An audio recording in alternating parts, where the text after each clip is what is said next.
A guy from Bothell walks into a bar. A guy from Kent walks into a bar. Oh, hi, I'm Pat Cashman, and welcome to the 12th season premiere of Almost Live. I've been with this show pretty much from the beginning. I was 11 years old when we started, right here in this same studio. I mean, the sets have changed over the years, but this is the same enclosed, dark, dank studio. It's a studio, frankly, that was never built for comedy. It was built for news. Jim Compton, Gene Anderson, guys like that, they thrive in this kind of cold, enclosed atmosphere. But comedy needs to breathe. We need an open-air studio. Maybe with a retractable roof, because it rains once in a while, and that's not so good for the equipment. And we'd like luxury boxes for our major advertisers, because you think the guys from Miller Beer want to come into a cold studio? No way. You think Sonny Colby Cook wants to sit in a folding chair? Mm-mm. And the thing is, we'd like you to pay for it. But see, it wouldn't be that much. It'd be like $7.50 a person. That's chump change. Because look at this place. I mean, a rotary phone. When's the last time you saw one of these? You can't use voicemail with one of those. And look at these dressing rooms. I mean, this is actually is an embarrassment. This is not state of the art. We have talked to the people in King's management. We talked to the major domos for years about this, but the King domos will not give us a state of the art facility. Now, we're not trying to be jerks about this either. But the fact of the matter is, we do have offers from other cities. Now, I'm not saying what cities, but we have offers. In fact, we got a $12 million offer from Japan to move the show there for one season. Now, granted, most of that money would go to Keister, but the point is we have the offer. But we don't want to leave, and we don't think you want that. I mean, how would you like your kids and your grandkids to grow up in a town without comedy? Think about it.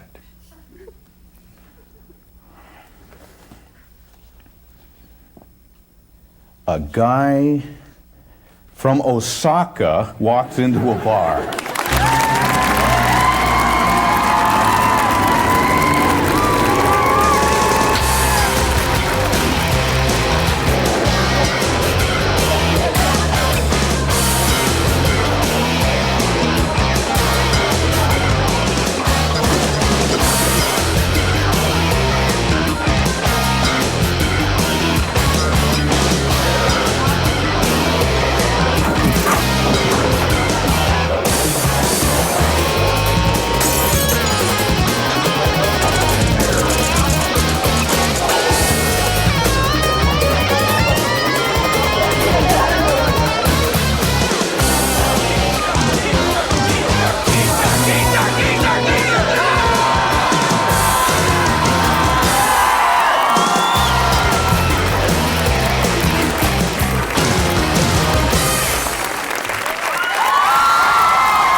As we start this season, the Mariners, they're in first place. It's unbelievable. Now, I got to tell you, that frightens me, okay, for two reasons. Number one, without Mariner jokes, frankly, we don't have a whole lot of material left. And two, I believe that the Mariners reaching first place is mentioned in the Bible as one of the signs of the apocalypse. Nevertheless, the Kingdom, it's full now, no problem now. The Kingdom is full, although people still seem to resent going inside because we had an incredible summer. This summer was unbelievable. The weather was beautiful all summer except for one day, Seafair Race Day. It's like, what were the chances? It was terrible. That one day was terrible. I think we have some footage taken from the log boom. Can we roll that? That's it there, look at that. The weather started getting rough. The time the ship was tossed. If not for the courage of a fearless crew, the middle would be lost. I believe that was Heat 1B. I think that was Chip Hanauer there having some problems, Let's face it, I mean, come on, Seafair is really hurting. I mean, the Blue Angels, they're long gone. No one showed up for the hydro race.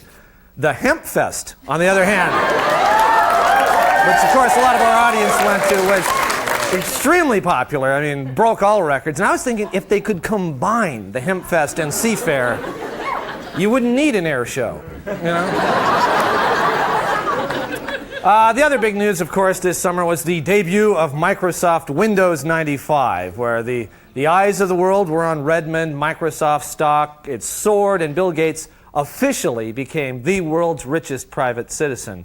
And, he's known as kind of a frugal guy, always, wears old clothes, flies coach instead of first class, which is true. But after this big success, he has allowed himself one indulgence. He hired Shaquille O'Neal to carry him wherever he goes, which I think is nice. It's just that one thing. Of course, now that Windows, the hoopla has died down, people, I think, have forgotten about the folks who are really under the gun, the operators on the Microsoft customer information line. Now, it has provided a lot of summer work for the cast of Almost Live, and some of them, as you can see, are still at it. Okay, let me understand this, sir. You say your PC keeps playing Start Me Up when you insert disc 3? Okay, sir, so you're trying to insert an old Stones 45. Yeah. Okay, do you see the Bill Gates icon at the desk? Okay, now drag the Cheetos icon over to the desk. Now, is the Bill icon smiling? No? Okay, we'll try double-clicking on the bag of money. Good. No, ma'am, you shouldn't have to keep inserting quarters to keep the screen lit up. No. Why didn't you just buy a Macintosh? That's what I did. Well, way to go, guys. Good job, thank you. Way to go. Finally, I got to tell you, a lot of blockbuster movies were released during the summer season. Batman, Waterworld, Apollo 13. But as we go into the fall, I'm here to tell you that the excitement hasn't ended. There are more blockbusters heading your way, and we have some exciting previews, that is, to show you. Please take a look right now. If you enjoyed the movies of summer, then get ready, because here they come again, as Sequel Pictures presents the fall movies. Men still do that, don't they? First, if you cried over the bridges of Madison County, then you will love its follow-up. What are you taking pictures for? Orthodontics Monthly. Did you say National Geographic? No, Orthodontics Monthly. Oh, okay, that'll do. Get the Kleenex out again for the bridge work of Snohomish County. Ew! Get off of me! Then, if Clueless left you wanting to see more people with little brain matter, you won't be disappointed as we present Clueless 2, the Mark Furman story. And even though they spent a lot of money on Waterworld, there was still enough left over for a sequel. So hop on board for low-budget Waterworld. Get off my boat! You're slowing me down! Get up! Besides, there is no dry land! Well, what's that? Nothing! Well, who are those guys? Paddlers!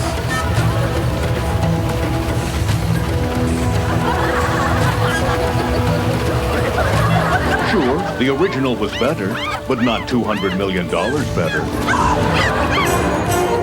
Next, if you thought A Kid in King Arthur's Court was a cute movie, just wait until you see Michael Jackson starring in A Kid in the King of Pop's Bedroom.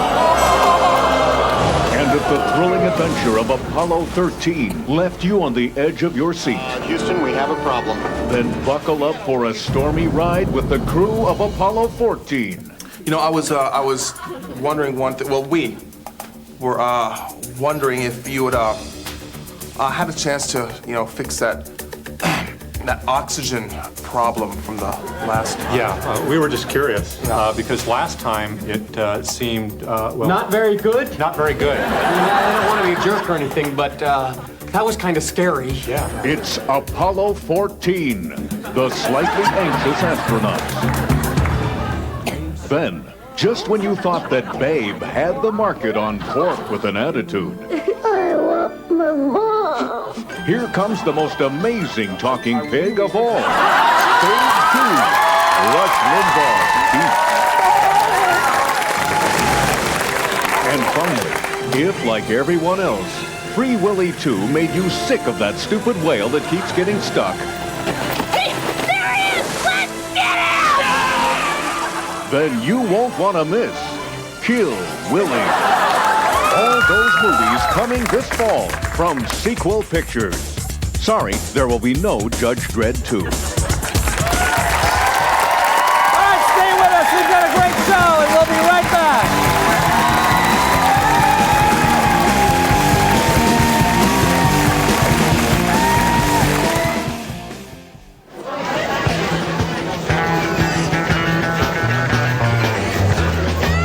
Okay, man, let's settle down, okay? Cause you can go ahead and take one last bong hit and then find your seat if you can. Welcome to the first annual post-Jerry Garcia Grateful Dead convention. You know, it's kind of a sad time, but Jer, if you're listening right now, I hope you're catching the good vibes down here. And if you run into that Redenbacher guy, tell him his popcorn rocks, man. Orville died? Yeah, it was Tuesday, man. Oh, this has been a bad summer. Yeah.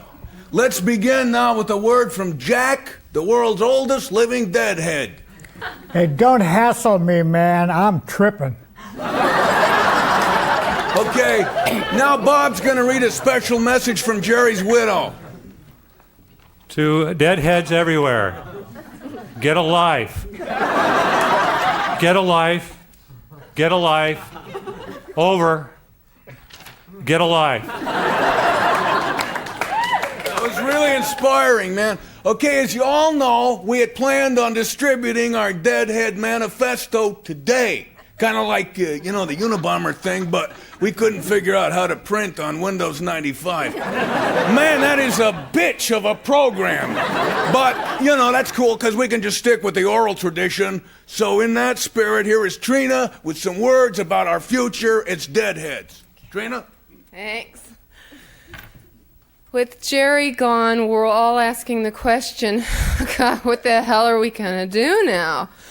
First, I think it's important that we continue to get really high.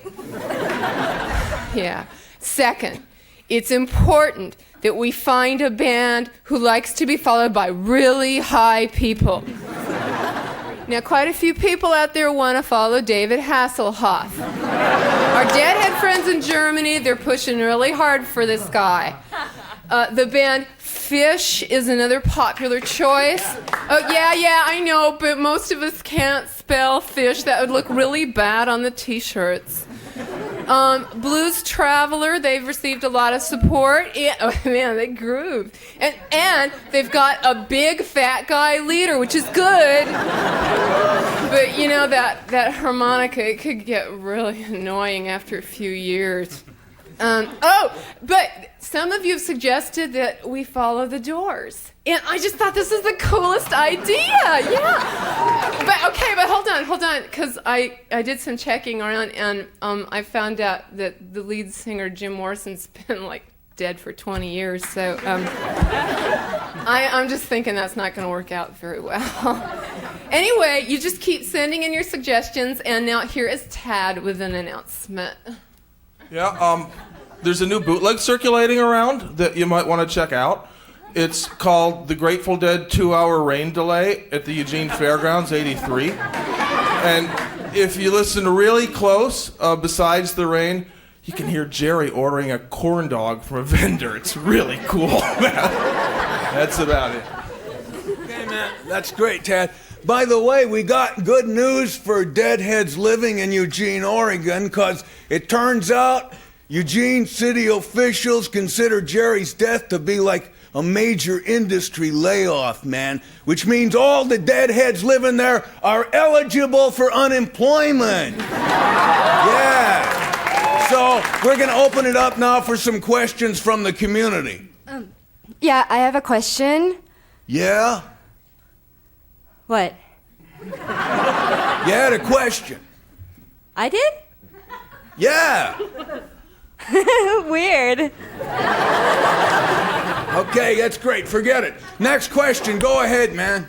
Yeah, I think that we should catch all of the Klingons in a really big trap and then drop them into a vat of boiling water or glue or something really poisonous and then just kind of drag them behind the Enterprise as a warning to show strength and solidarity. Hey, man, the Star Trek convention's down the hall and 2 doors to the left. But good thinking, dude. Those are some really good ideas. Okay, we got time now for one more question. Yeah, I've been thinking a lot about that Orville Redenbacher guy. Yeah, what about him, man? Well, what if, they cremate him and he starts to pop? Man, that would be cool. Yeah, man, far out, freaking out. Yeah, well, That's great, man, but we've been sitting for about 4 minutes now, and I think we're starting to lose focus. So let's take a quick 2-hour break and get some food and share some stash. And when we come back, we'll talk about that new Jerry Garcia stamp and whether it should feature the young, drugged-out, overweight Jerry or the older, more mature, drugged-out, overweight Jerry. So think about that, and we'll see you a little later.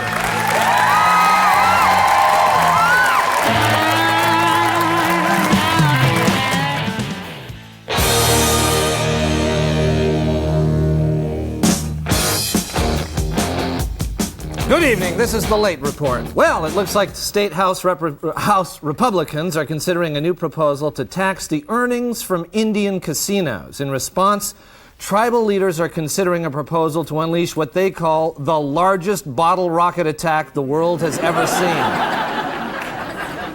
Sandy Bradley's Potluck, a weekly radio program, is off the air on KUOW because of a contractual dispute. A KUOW manager said the dispute is that, quote, we always bring way more food than Sandy does.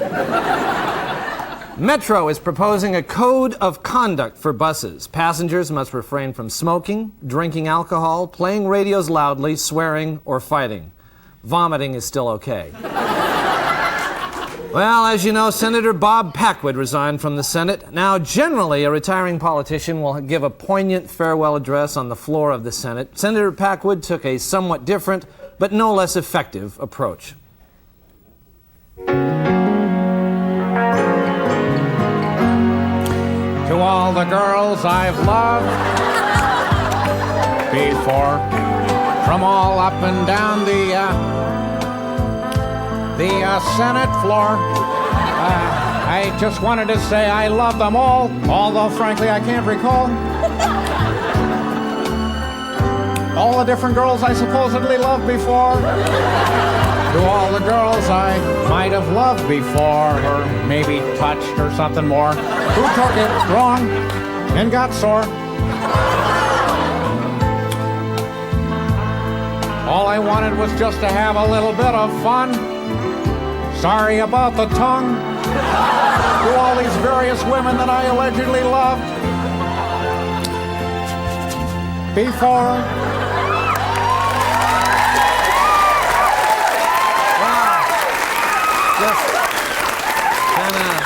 Brings a tear to your eye, doesn't it? Yeah. Well, the Reverend Sung Myung Moon was in Seattle this week to give a speech about morality and family values. He also attended a Mariner game at the Kingdom where he became slightly confused and accidentally married everyone sitting in the 300 level.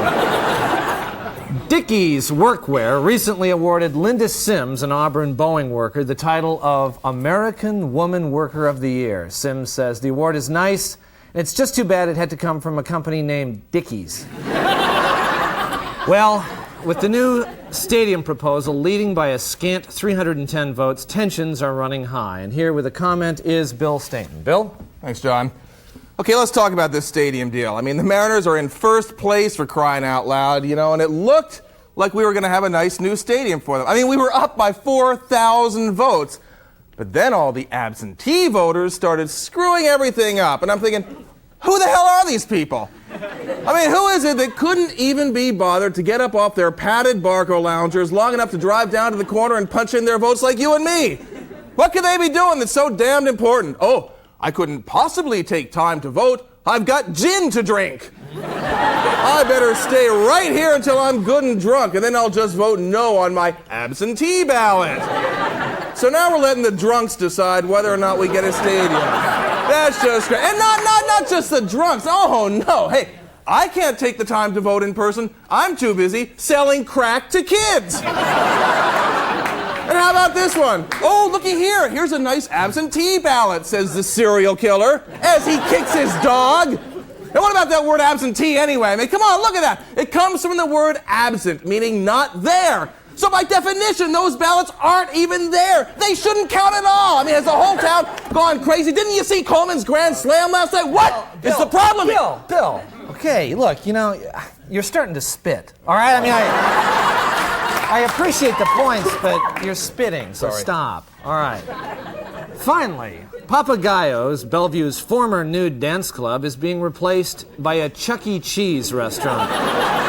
To ease the transition, 5 tokens will still buy you a lap dance from the Big Rat. This has been the Light Report. We're coming right back, so stay where you are.